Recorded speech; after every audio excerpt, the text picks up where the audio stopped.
c'est la biologie. Donc, on change de sujet ici.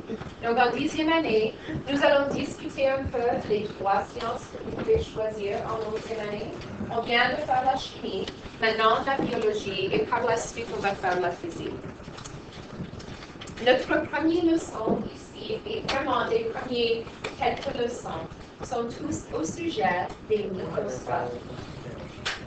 Et de qu'est-ce que nous avons appris grâce aux microscopes qui existent. Donc, si on commence au début, le développement du microscope, honnêtement, je pourrais offrir tout un cours au sujet de ceci. Donc, ce que je vous donne, c'est vraiment comme les points saillants au sujet des microscopes. La raison que les microscopes sont tellement importants, c'est ils nous ont aidés à connaître ce qui est à l'intérieur des cellules. Que sont les composantes des cellules? Avant les microscopes, on ne pouvait pas décrire ce qui était à l'intérieur parce que nos yeux ne sont pas capables de distinguer ces structures petites. Non seulement à connaître, mais à comprendre. Donc, avec un microscope, avec certains types de microscopes, nous pouvons voir des cellules qui sont encore vivantes. Et donc, nous pouvons commencer à comprendre la fonction de la cellule, mais aussi ses composantes, comme j'ai dit. Donc, non seulement la cellule comme une entité, mais les choses à l'intérieur.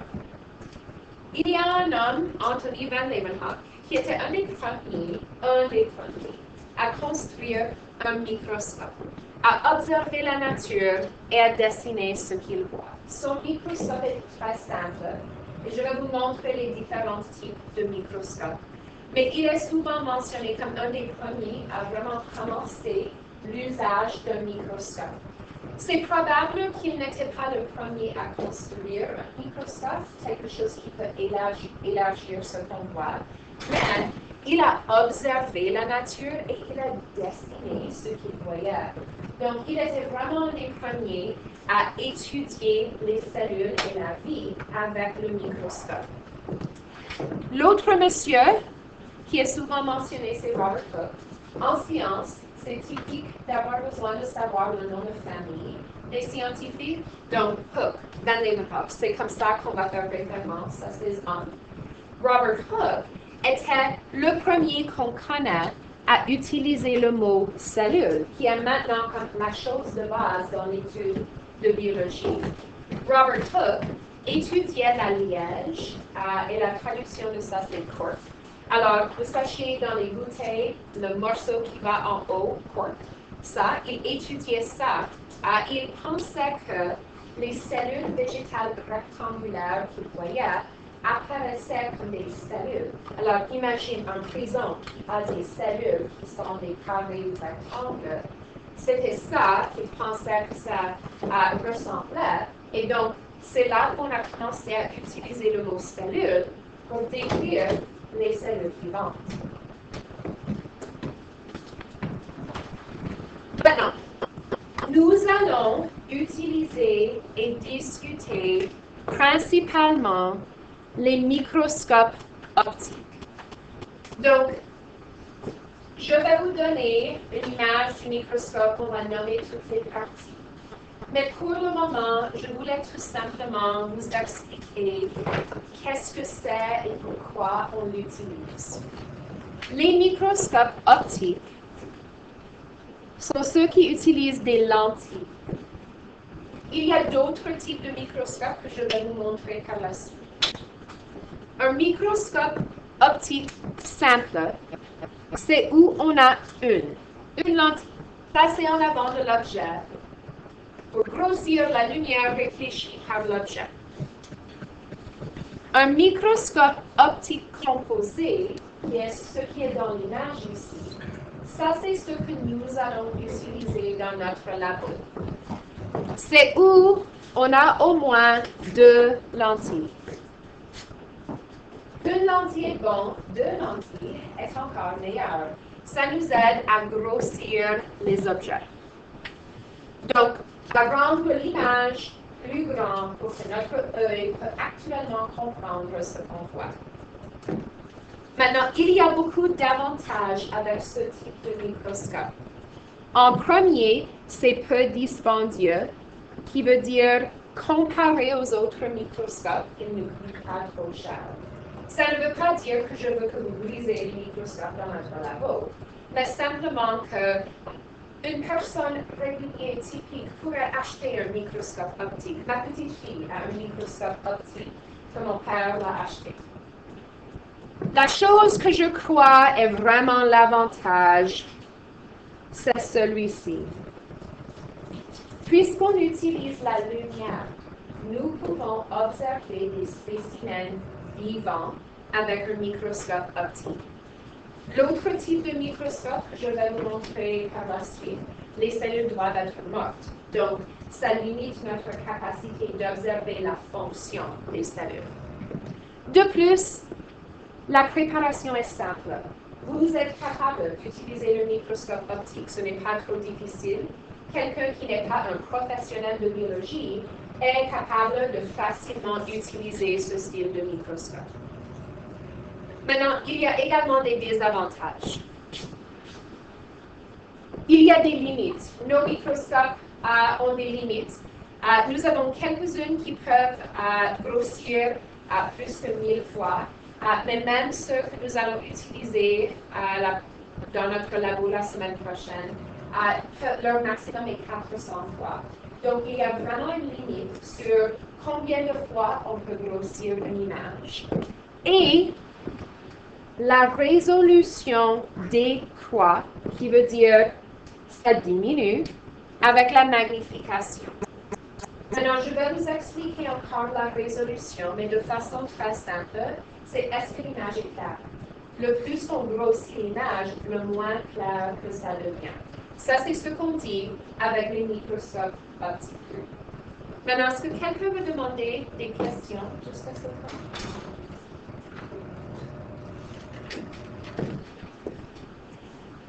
Il y a également ce qu'on appelle les microscopes électroniques.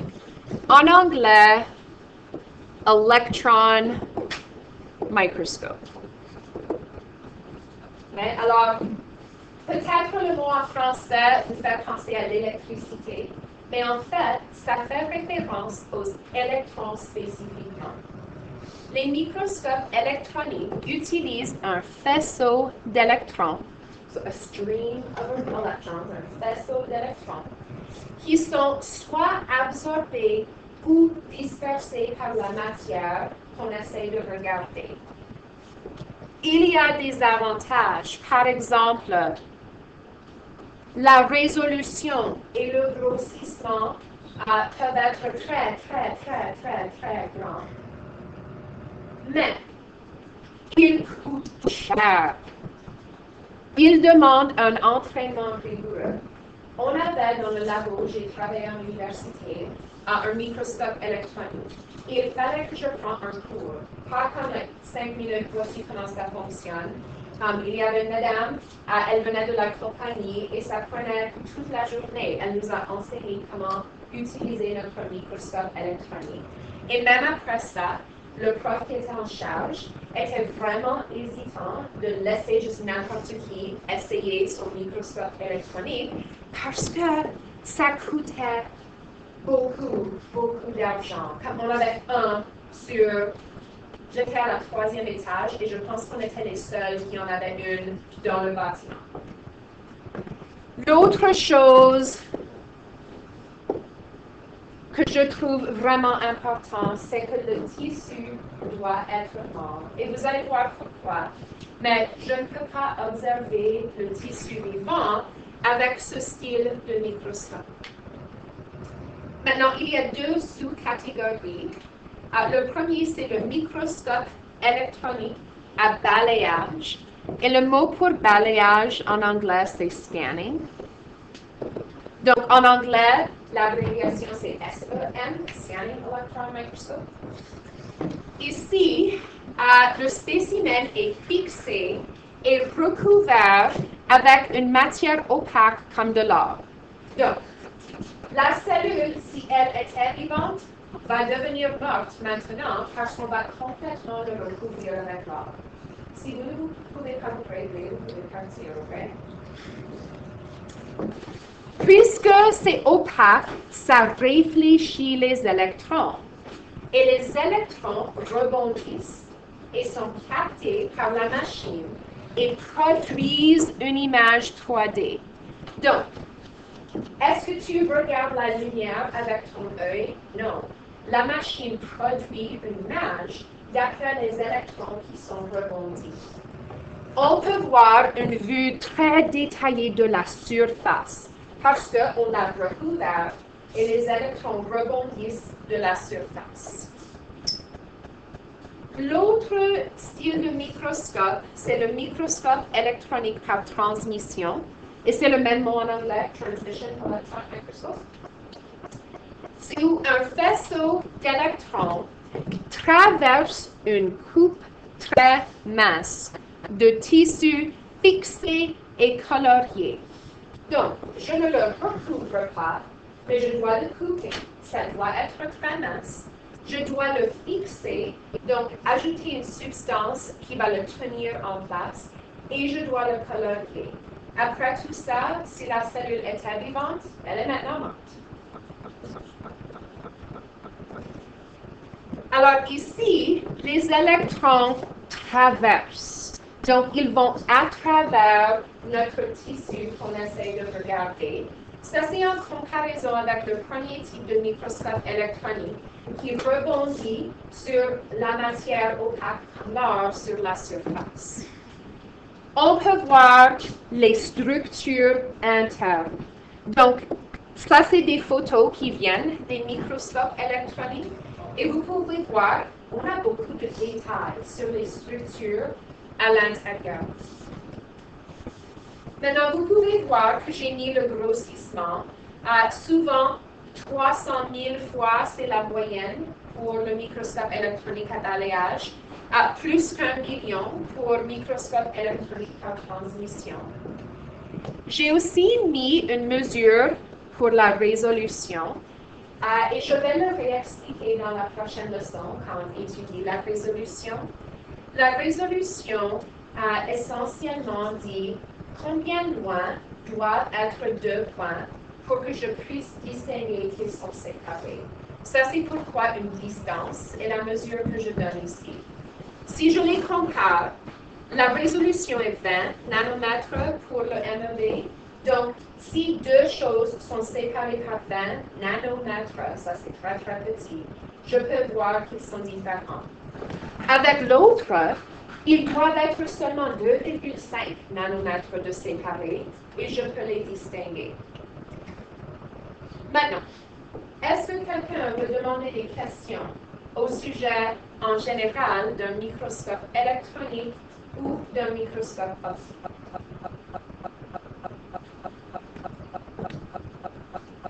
Donc, pourquoi est-ce que les microscopes nous intéressent?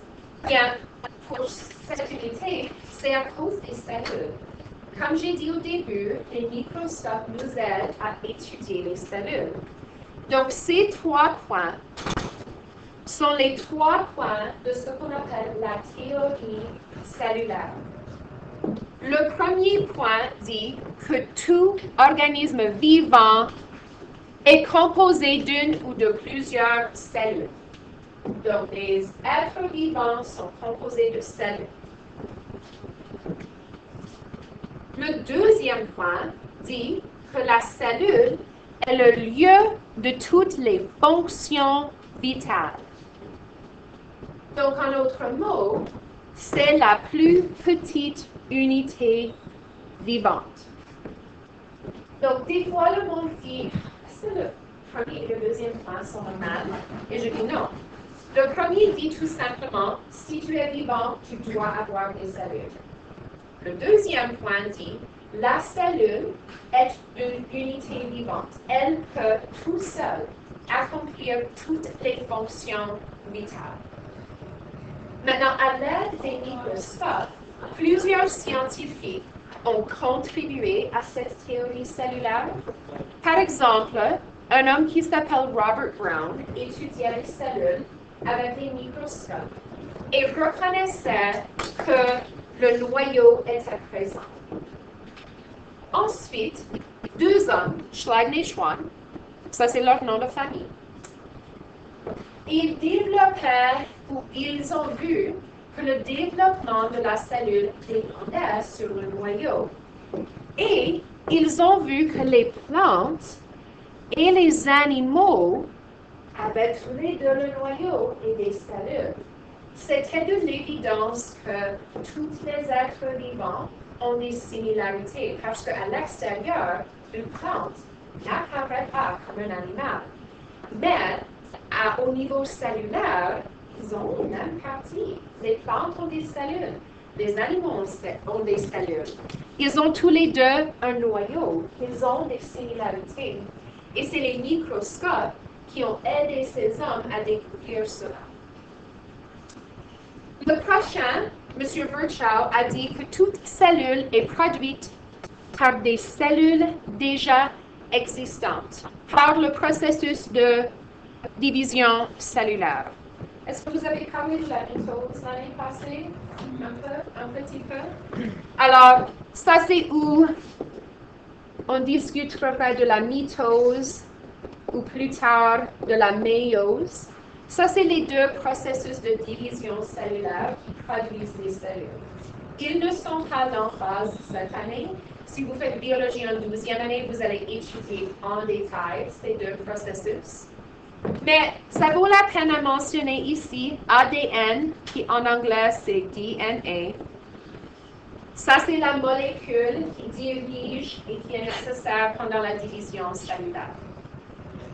Donc, j'ai mentionné les scientifiques parce qu'ils étudiaient les cellules avec les microscopes afin de découvrir ceci.